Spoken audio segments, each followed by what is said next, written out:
సతమతమైన Gaza ఇప్పుడు కాల్పుల విరమణ ఒప్పందంతో ప్రశాంతంగా ఉంది. ఈ సమయంలోనే అమెరికా అధ్యక్షుడు డొనాల్డ్ ట్రంప్ పాలస్తీనా వాసులకు బాంబు లాంటి వార్త తెలిపారు. తాము గాజాను స్వాధీనం చేసుకుపోతున్నట్లు ప్రకటించారు. యుద్ధం కారణంగా పూర్తిగా దెబ్బతిన్న గాజాను స్వాధీనం చేసుకొని భవనాలు నిర్మించి ఆర్థికంగా అభివృద్ధి చేస్తామన్నారు. తాజాగా ఇజ్రాయెల్ ప్రధాని నెతన్యాహుతో భేటీ అయిన ట్రంప్ ఇజ్రాయెల్ గాజా యుద్ధంపై చర్చించారు. భవిష్యత్తులో తాను గాజాలో పర్యటిస్తానని ట్రంప్ వెల్లడించారు. ట్రంప్ తీసుకున్న నిర్ణయం గాజా చరిత్రను మారుస్తుందంటూ నెతన్యాహు వ్యాఖ్యానించడంపై అరబ్ దేశాలు మండిపడుతున్నాయి.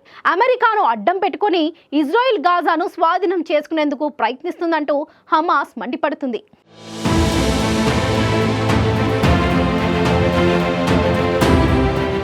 దాదాపు 15 నెలలుగా కొనసాగిన హమాస్ ఇజ్రాయెల్ యుద్ధానికి గత నెల 19న బ్రేక్ పడింది.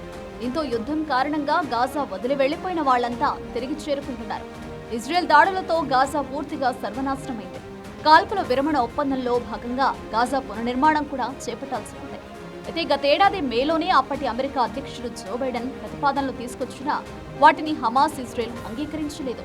అయితే అమెరికా అధ్యక్షుడిగా ట్రంప్ రెండోసారి గెలుపొందారు. ఈ సమయంలోనే తాను అధ్యక్షుడిగా బాధ్యతలు చేపట్టే లోపే హమాస్ బందీలను విడుదల చేయాలంటూ హెచ్చరించారు. దీంతో జనవరి 20న ట్రంప్ ప్రమాణ స్వీకారం చేయగా ఒకరోజు ముందుగానే హమాస్ ఇజ్రాయెల్ మధ్య కాల్పుల విరమణ ఒప్పందం అమల్లోకి వచ్చింది. ఇందులో భాగంగా 33 మంది బందీలను హమాస్ విడుదల చేస్తుండగా దాదాపు 1700 మంది యుద్ధ ఖైదీలను ఇజ్రాయెల్ విడుదల చేస్తోంది. ఇక ఆ తర్వాత ఆయా ప్రాంతాల నుంచి బలగాల ఉపసంహరణ, గాజా పునర్నిర్మాణంపై దృష్టి పెట్టనున్నారు.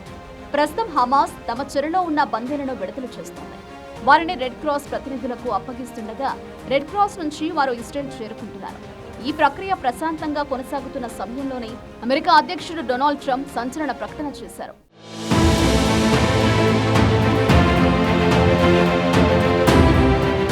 గాజాలో యుద్ధం ముగియడంతో ఇజ్రాయెల్ ప్రధాని నెతన్యాహు అమెరికా అధ్యక్షుడు ట్రంప్తో భేటీ అయ్యేందుకు అమెరికా వెళ్లారు.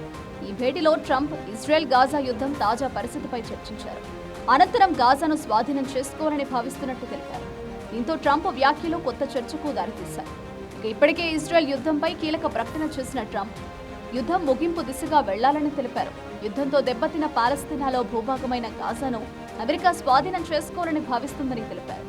అక్కడ ధ్వంసమైన భవనాలను పునరుద్ధరిస్తామని, ఆ ప్రాంతాన్ని ఆర్థికంగా అభివృద్ధి చేస్తే అక్కడి ప్రజలకు అపరిమిత సంఖ్యలో ఉద్యోగాలు, ఇళ్లు కల్పించవచ్చు అని తెలిపారు. ఇదే సమయంలో భవిష్యత్తులో మిడిల్ ఈస్ట్ పర్యటన సందర్భంగా గాజా, ఇజ్రాయెల్, సౌదీ అరేబియాను సందర్శించాలని తాను భావిస్తున్నట్టు తెలిపారు. మరోవైపు ట్రంప్ నిర్ణయంపై ఇజ్రాయెల్ ప్రధాని నెతన్యాహు స్పందించారు. గాజాపై ట్రంప్ ప్రకటన చరిత్రను మారుస్తుందని తన అభిప్రాయం వ్యక్తం చేశారు. దీంతో ఇరువురి వ్యాఖ్యలు ఆసక్తికరంగా మారాయి.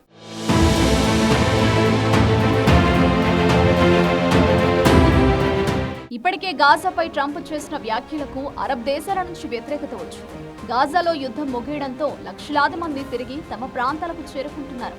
అయితే అక్కడ వారి భవనాలన్నీ నేలమట్టం కావడంతో వారంతా బిక్కుబిక్కుమంటూ గడుపుతున్నారు. దీంతో వారికి తాత్కాలిక పునరావాసం కల్పించేందుకు అధికారులు ఏర్పాట్లు చేస్తున్నారు.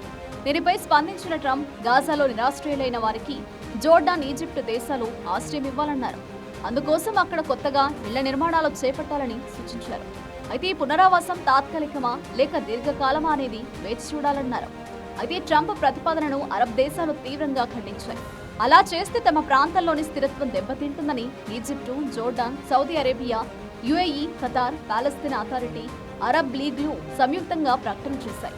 సంఘర్షణ మరింత విస్తరించే ప్రమాదం ఉందని, ప్రజలు శాంతియుతంగా జీవించడం కష్టమవుతుందని తెలిపాయి. అయితే ఈ క్రమంలోనే గాజాను స్వాధీనం చేసుకుని అభివృద్ధి చేస్తామని ట్రంప్ ప్రకటించడం ఇప్పుడు సంచలనంగా మారింది.